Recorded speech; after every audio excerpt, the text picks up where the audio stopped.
Затова ви казвам, не се безпокойте за живота си, какво да ядете и да пиете, нито за тялото си какво да облечете. Животът не е ли по-ценен от храната и тялото, от облеклото? Погледнете птиците, че нито сеят, нито жънат, нито в житници събират, а вашият небесен Отец ги храни. Вие не сте ли по-ценни от тях? И кой от вас с усилията си може да прибави към ръста си дори един лакът? Защо се безпокоите и за облеклото? Вижте как растат полските кринове и не се трудят, нито предат. И все пак казвам ви, че дори Соломон във всичката си слава не се е обличал тъй, както всеки един от тях. И ако Бог те облича полската трева, която днес е има, утре я хвърлят в пещ, няма ли много повече да облече вас, маловерци? И тъй, не се грижете и не казвайте какво да ядем или какво да пием или какво да облечем, защото езичниците търсят всичко това, вашият небесен Отец знае, че се нуждаете от тези неща. Но преди всичко търсете царството на Бога и Неговата правда, а Той ще ви прибави всички тези неща. И тъй, не се безпокойте за утрешния ден, защото Той ще си има своите безпокойства. Достатъчна си е злобата на всеки ден. Не осъждайте, за да не бъдете осъдени, защото както вие съдите, така и Бог ще съди вас.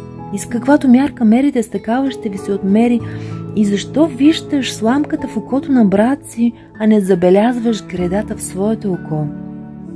Или как дръзваш да кажеш на брат си, нека да извадя сламката от твоето око, когато в твоето око има греда? Лицемерецо, първо извади гредата от своето око и тогава ще видиш ясно как да извадиш сламката от окото на брат си. Не давайте светинята на псетата, нито хвърляйте бисерите си пред свинете, да не би да ги стъпчат с краката си и като се обърнат да ви разкъсат. Искайте и ще ви се даде, търсете и ще намерите, хлопайте и ще ви се отвори, защото всеки, който иска, получава, и който търси, намира, и на този, който хлопа, ще се отвори.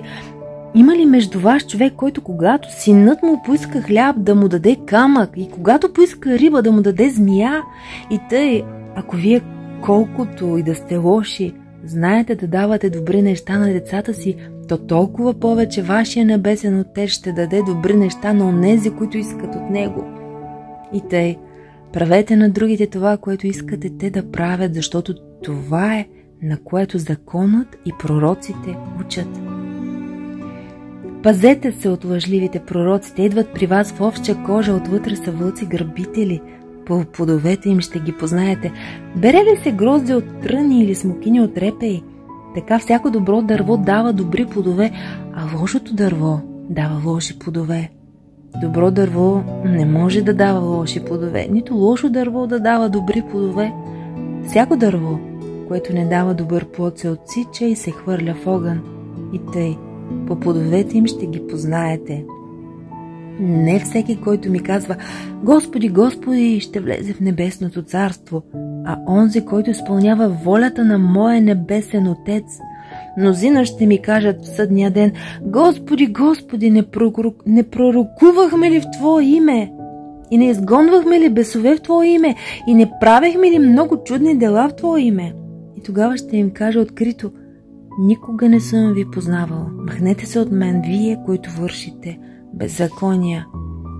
И тъй, всеки, който слуша тези мои думи, ги изпълнява, ще го прилича на богоразумен човек, който си изгради къща на камък и заваля дъжд, предойдоха реки, духнаха ветрове и връхлетяха върху къщата, тя не рухна, защото основата й беше положена върху камък.